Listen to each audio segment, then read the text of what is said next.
Just doing a quick vid. Just some preventative maintenance, I guess. Sort of a new car. Got a new car. To keep your seals nice and lubricated. Even your door hinges, I'll show you. So in here, pretty simple. Spray there. You spray in the silicone grooves. Just on that side, where the window, the glass is going to run. You can use any silicone surface, it's fine. Any silicone spray, I'm using the CRC. It's the best, but you know, any doesn't matter. But yeah, let's continue on. I'll give you a rundown. All right, so we're gonna do this spray in here. Just a little bit, because we're gonna run the rag through in a minute. That's it. Simple. In here, open it all the way up. All right. Just a little bit, a little tiny bit, because you're gonna rub it off with a rag anyway. There you go, simple.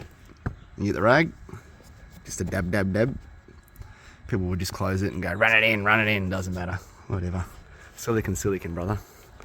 And then you run the rag down, just a couple. Let's see how we go.